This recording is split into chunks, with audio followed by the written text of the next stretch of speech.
कहते हैं कि बुद्धि से अगर काम लिया जाए तो मनुष्य अपने घर को टूटने से बचा सकता है, अप्राप्त चीज को भी प्राप्त कर सकता है, बड़ी बड़ी मुश्किलों को पार कर सकता है, हार को जीत में बदल सकता है, अपने घर में खुशियों के अंबार लगा सकता है। लेकिन मित्रों, ये सब तभी हो सकता है जब आप अपनी बुद्धि का सही इस्तेमाल करेंगे। आज की कहानी एक बुद्धिमान लड़की की है जिसने अपनी बुद्धि से अपना घर उजड़ने से बचा लिया। तो आइए दर्शक बंधुओं, ध्यान से सुनते हैं इस शिक्षाप्रद कहानी को। किसी देश में एक बड़ा ही बुद्धिमान राजा रहा करता था। कहते हैं कि वो राजा न्याय के लिए बड़ा ही मशहूर था। दूर दूर से लोग राजा के पास में अपना न्याय कराने के लिए आते थे। राजा सबका न्याय बड़े ही अजीब अंदाज में किया करते थे।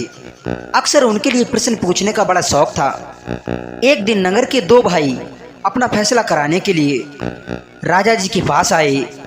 दरअसल बात ये थी कि उनके पिता मरते समय उन दोनों के लिए एक गाय छोड़ गए थे और कह करके गए थे कि बेटा, ये पशुधन तुम दोनों आपस में बांट लेना। पिताजी तो मर गए, लेकिन उन दोनों भाइयों का उस गाय को लेकर बंटवारा नहीं हो पा रहा था। सोच रहे थे कि एक गाय है, इसको दो जगह कैसे किया जाए। बड़ा भाई कहता था कि गाय मैं लूंगा, छोटा भाई बोला कि मैं लूंगा। जब उन दोनों में बात नहीं बनी तो वो दोनों अपना झगड़ा लेकर राजा जी के पास पहुंच गए और गाय के बारे में सारी बात बताई। राजा उनकी बात सुनकर काफी देर तक सोचता रहा कि इनका बंटवारा कैसे किया जाए। गाय तो एक है और ये गाय किसी एक के ही पास रह सकती है। राजा को प्रश्न पूछने का बड़ा ही शौक था। तब राजा ने कहा कि देखो, मैं तुमसे कुछ प्रश्न पूछूंगा और जो सही उत्तर देगा गाय उसी को दी जाएगी। राजा की बात सुनकर दोनों भाई बड़े ही सोच में पड़ गए कि ये कैसा न्याय है। पिता की संपत्ति पर तो सभी भाइयों का समान अधिकार होता है, चाहे उसका एक बेटा अक्लमंद हो चाहे दूसरा बुद्धिहीन। बड़ा भाई सोचने लगा कि उसका छोटा भाई बहुत होशियार है और वो राजा की प्रश्न का जवाब दे ही देगा। इस हिसाब से तो गाय उसको ही मिल जाएगी। यही सोचकर वो बड़ा भाई बोला कि राजा साहब, हम अपना बंटवारा कराने आए हैं, परीक्षा देने नहीं आए हैं। आप ऐसे ही हमारा बंटवारा कर दो।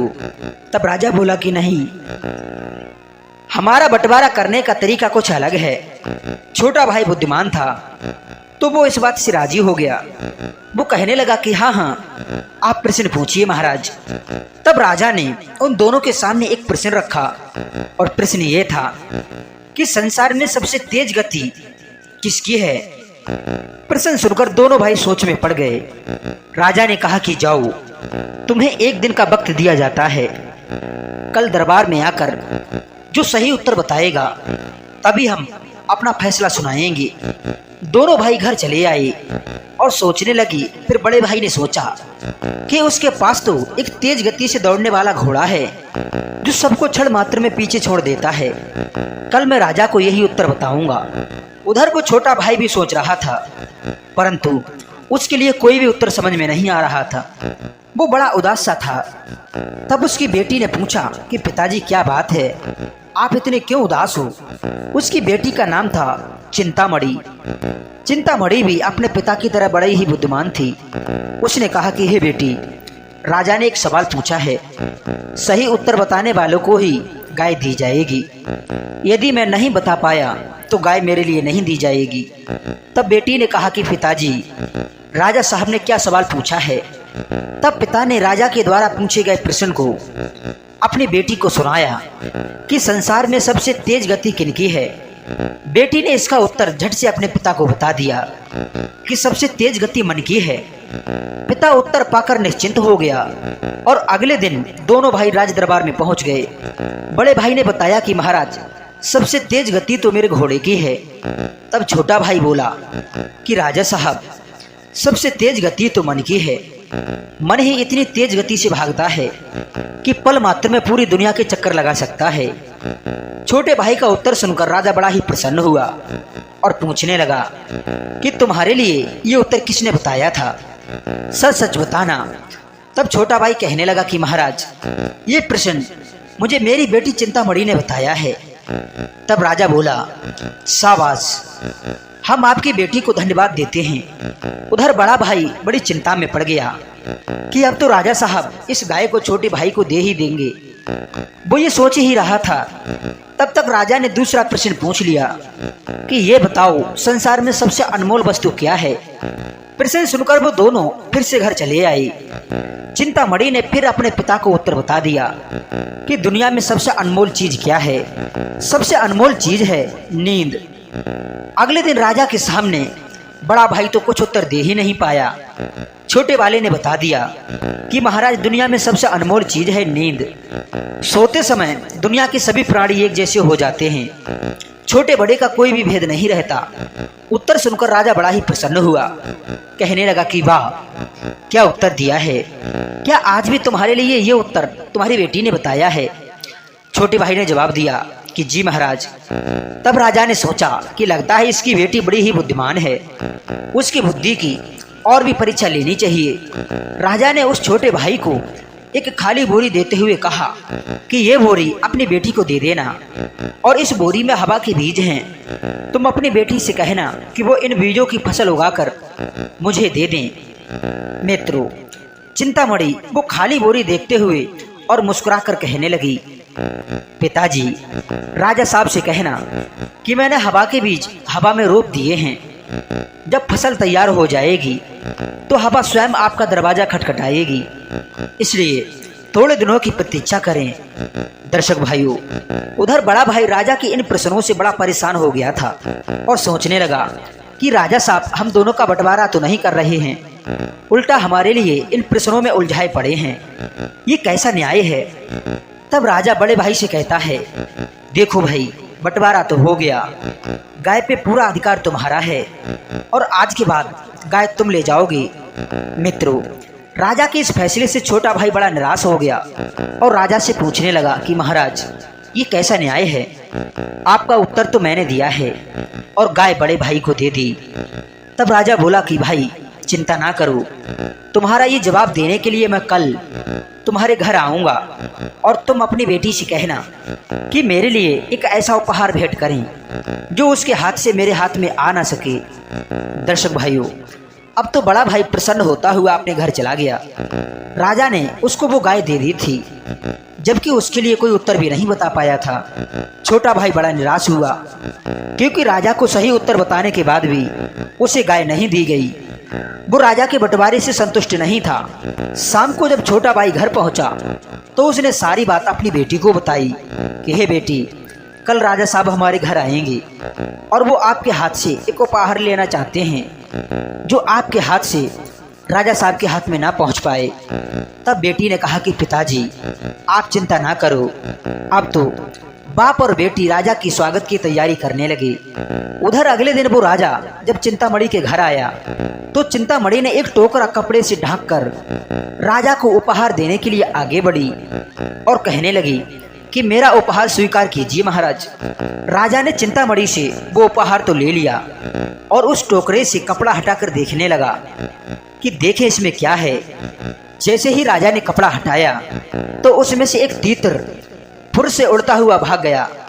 राजा के मुख से निकला कि वाह क्या बुद्धि लगाई है, आपका उपहार देखकर मुझे बड़ी ही प्रसन्नता हुई। तब राजा ने कहा कि देखो मैं चिंतामणि से विवाह करना चाहता हूँ। ये सुनकर चिंतामणि का पिता खुशी से भर उठा। सोचने लगा कि राजा साहब ने मेरे बड़े भाई को गाय देकर मेरे साथ अन्याय किया था, परंतु मेरी बेटी को अपनाकर बहुत कुछ दे दिया है जो शायद किसी के पास नहीं।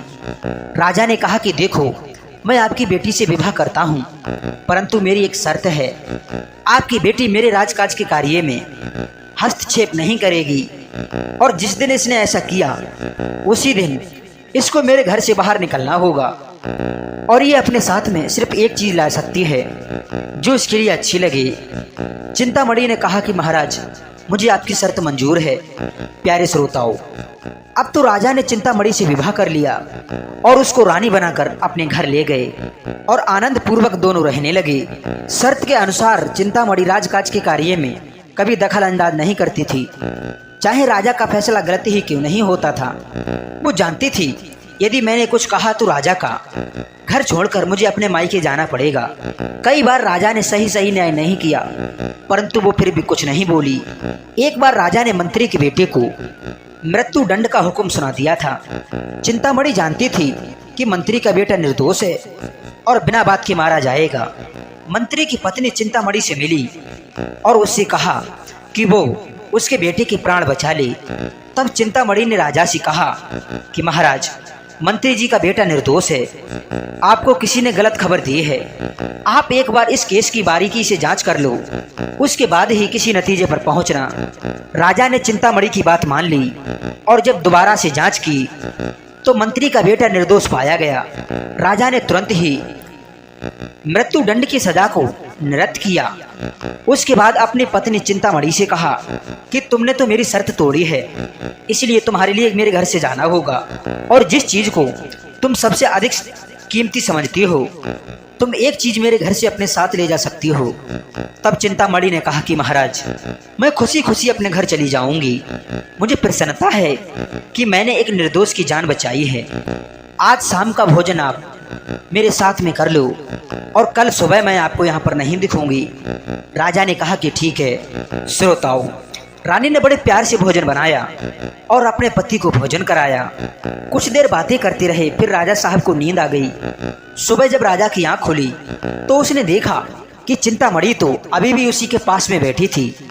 राजा ने कहा कि तुम तो कह रही थी कि मैं सुबह तक दिखाई नहीं दूंगी, तुम तो अभी भी यहीं पर बैठी हो, तुम गई नहीं यहाँ से, क्या तुम्हारे लिए शर्त याद नहीं है? तब रानी कहने लगी कि महाराज, मुझे अपनी शर्त अच्छी तरीका से याद है।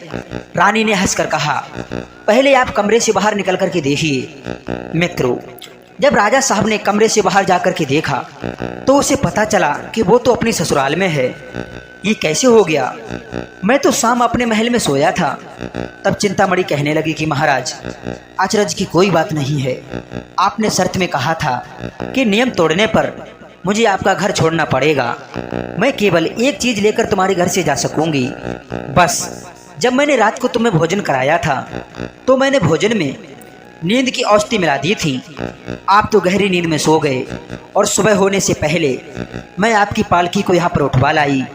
देख लो, मैं एक ही चीज लेकर के आई हूँ, दूसरी कोई नहीं। मुझे लगा कि मेरे लिए सबसे कीमती चीज आप हो, इसलिए मैं आपको ले आई। मुझे आपका घर छोड़ने का कोई भी दुख नहीं है। रानी की बात सुनकर राजा को बहुत हंसी आई। कहने लगा कि रानी, आपकी बुद्धि और आपकी सोच को मैं नमन करता हूँ। मैं भी ऐसी शर्त लगाकर पछता रहा हूँ। तब राजा बोला कि ठीक है, अब आज के बाद में मैं ऐसी कोई शर्त नहीं लगाऊंगा। आओ चलो, अब हम अपने घर चलते हैं। तब रानी बोली कि देखो, अब तो तुम मेरी प्रिय चीज हो, मेरी इच्छा के बिना तुम कहीं भी नहीं जा सकती। तब राजा हंसकर बोला कि प्रिय, मुझे क्षमा करना, अब मैं हर काम में तुम्हारी सलाह लिया करूंगा क्योंकि मैं तुम्हारा हूँ। तब चिंतामणि ने हंसकर कहा, क्या ये तुम्हारी नई शर्त है? तब राजा बोला कि रानी, तुमने मुझे प्रेम करना सिखा दिया। जिस घर की स्त्री ऐसी होगी, उस घर का उसका पति उससे कभी अलग नहीं हो सकता। अब तो राजा और रानी बड़े प्रेम पूर्वक अपने महलों के लिए चले गए। प्यारे श्रोताओं, इस कहानी का तात्पर्य ये है कि कौन सी स्त्री अपने पति का दिल जीत लेती है, कौन सा पुरुष पत्नी से जीवन भर रिश्ते खराब नहीं कर पाता है। तो चलिए मित्रों, अपनी राय हमारे लिए कमेंट सेक्शन के माध्यम से दीजिए। हम आपको मिलते हैं नेक्स्ट वीडियो में एक नई ज्ञान चर्चा के साथ। आप सभी श्रोताओं को बहुत बहुत धन्यवाद। जय श्री कृष्ण, राधे राधे।